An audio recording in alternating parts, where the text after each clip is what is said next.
Have you ever heard the expressions, don't judge a book by its cover, or don't take things at face value?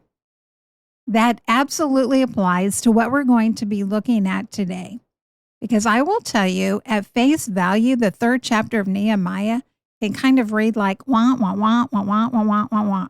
But this chapter, just like this book, is filled with rich insights and information, especially as it pertains to leadership.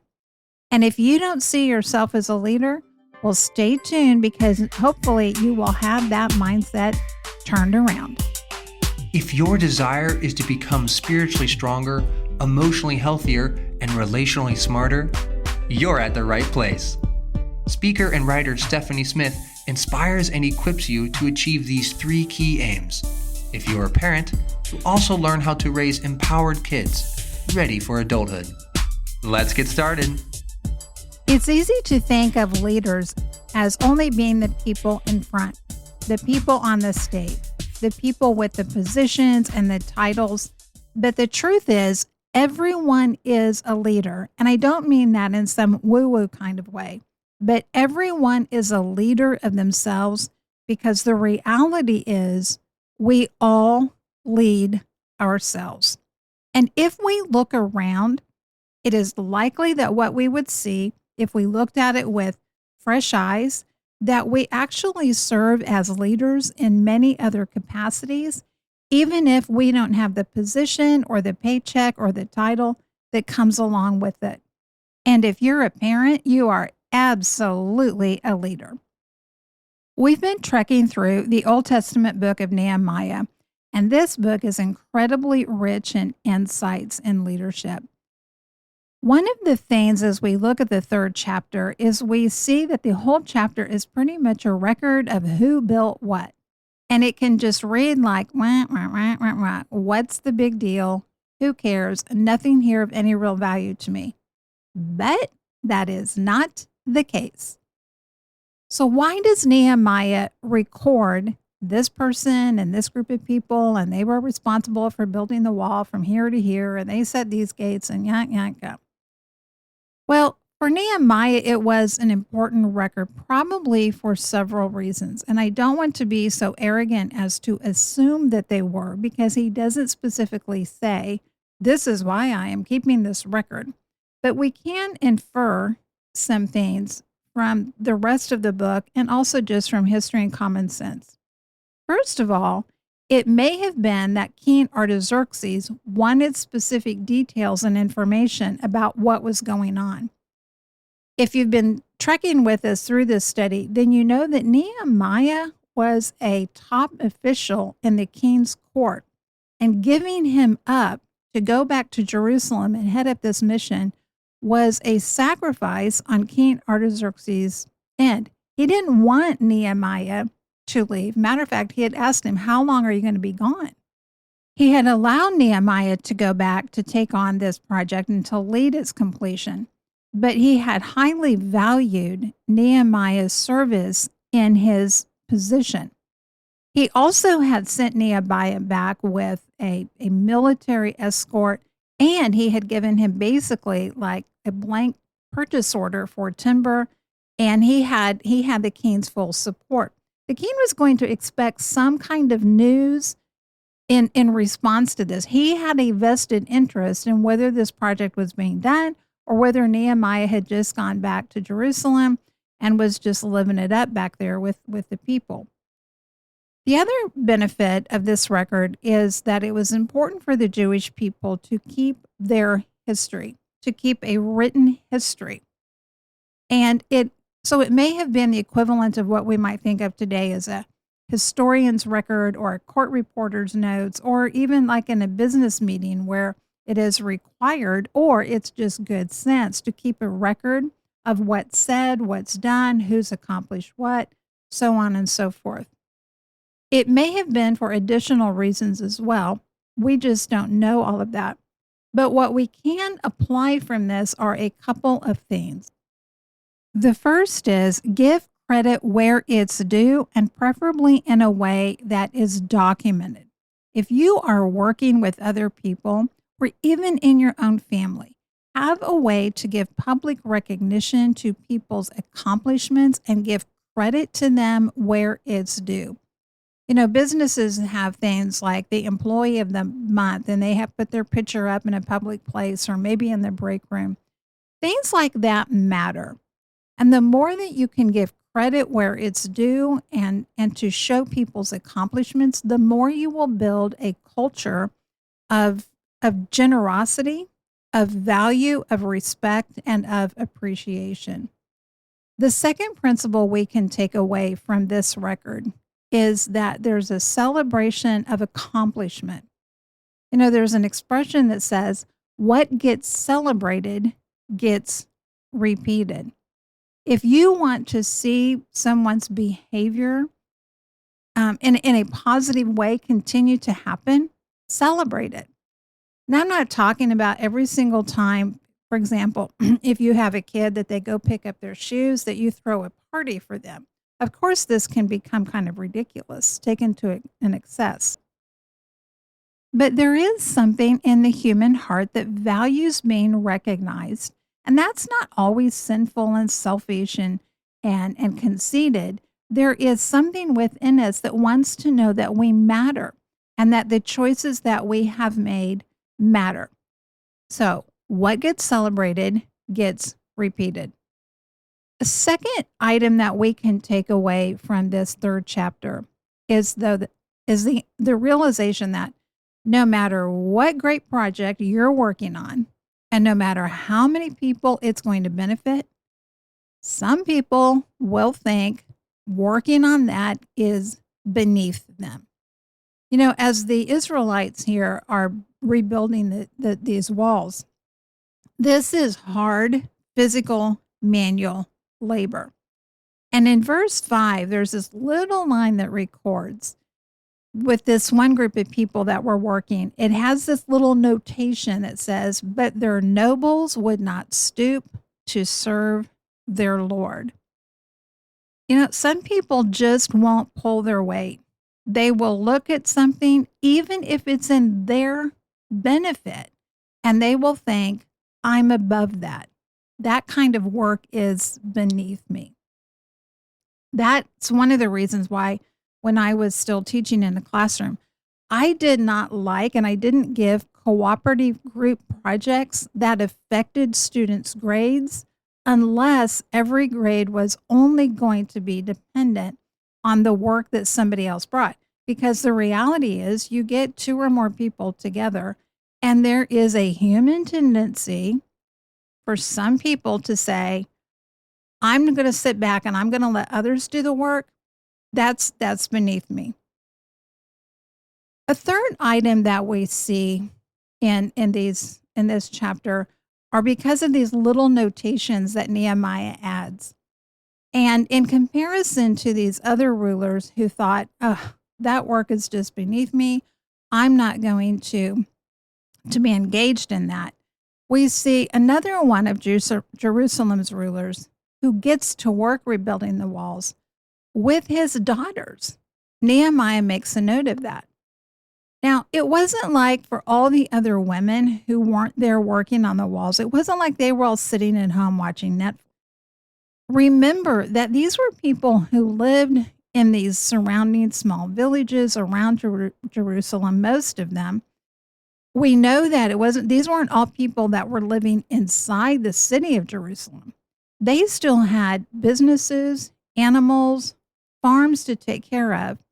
And while a lot of the men were up here working on the walls, the women were the ones who were left to take up the slack for a lot of the work that needed to go on.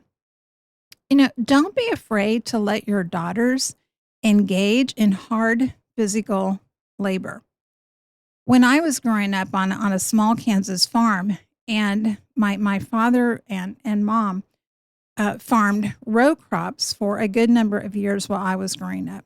And one of the things that we did, my brothers and I, is during the summers, we would walk up and down rows of soybean fields, and we would carry machetes. Yes, you heard that right, machetes. If you have no idea what a machete is, think of a thick, long, extremely sharp kitchen knife that's the blade of which is probably about 18 to 24 inches long or even longer with a handle on it. And what we would do is we would cut out a number of weeds.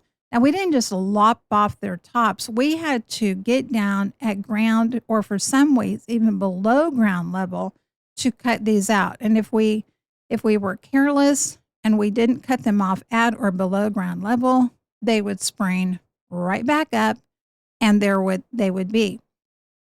To this day, I can be driving 70 miles an hour down a highway and I can look out over a field of soybeans and I can spot the weeds that are growing up above the height of the soybeans because I just had an eye that got trained to be able to spot those weeds. That's a bit of information that doesn't improve your life whatsoever. But what does matter is to say there's value in hard physical labor, whether you are a woman or a man, whether you have kids that are boys or girls.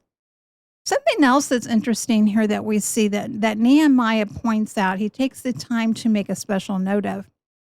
And he notes that some of the people who were involved in this construction work were goldsmiths and perfumers.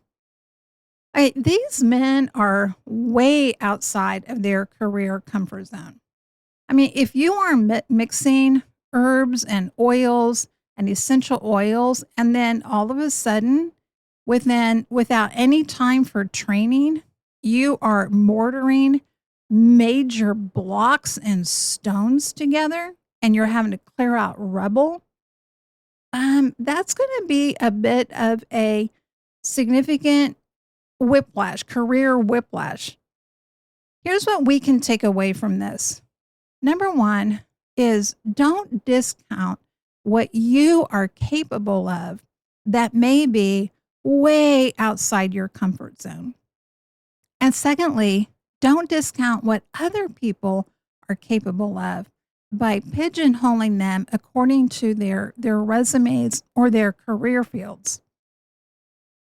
Specialization in our economy does have a lot of benefits, but it also has some very serious downsides. We can miss out on developing ourselves because we have gotten so used to having this mindset that, well, I just have to specialize in this one area. And we miss the richness of a more Renaissance type of life, or we pigeonhole other people and we miss bringing people into our projects, into our lives, and onto our teams because we think, well, what would they know about that? That's so far outside of their career field. To be certain, I don't want a hand surgeon that's going to try to remove a brain tumor. But let's not prematurely rule people out of joining our mission. Let's first do enough investigative work to discover whether they even have the skills to do what it takes in this job, or with training that they could develop the skills that are needed. And number 5, Nehemiah also notes in several different places in this chapter where people worked opposite or next to their house. This was very smart on his part. You see, people are inherently more invested in what is in their best interest. Whether you're leading a team or yourself or your family, whether your team is a volunteer committee or it's a business department, have people work where they have a vested interest. It's just part of human nature that we care more about things that are going to have a direct impact on us. On a practical level, Patrick Lencioni has a great approach to this called Working Genius, and you can find that online, just workinggenius.com. He has resources. I think there's also a book out about that now, at least one. And I encourage you to check that out. It's a great resource, not just for employers and department heads and team leaders and staff and HR people, but it also has a lot of value for individuals to be able to identify what type of work, and I don't mean by that in a career field of going into accounting or healthcare or retail or food service or whatever, but I mean in a much broader sense, what are the components that a person needs in every type of project that I am most invested in? What fuels me? For some people, that might be getting a project up and running. For somebody else, it might be just brainstorming what even projects are possible. For somebody else, it might be taking an existing project and getting it through the finish line. So I encourage you to check that out. Again, it's Working Genius by Patrick Lencioni. But don't skip over Nehemiah chapter 3 or even other chapters in the Bible, because at first glance, it can just kind of sound like and read like wah, wah, wah, wah, wah. We don't want to make the mistake of thinking that we only read the Bible to find something that is needed by us, because while the Bible is for us, it's not only for us. I mean, it was written for other people and other times as well. But we also don't want to become so disassociated from it that we just think, oh, that's just a bunch of history. It doesn't have any application to me now.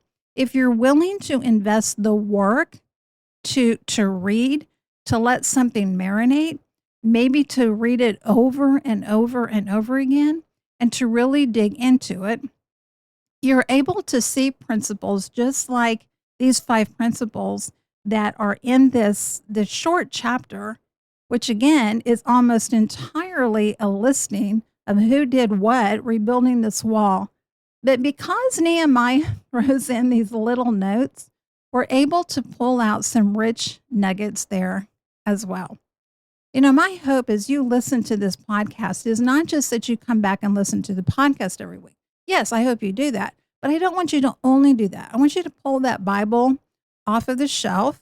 I want you to open your Bible app on your phone, and I want you to read and study it for yourself, because there are things that you're going to need that God is going to be able to reveal to you that you're never going to hear about on this podcast. So I encourage you and challenge you to do that.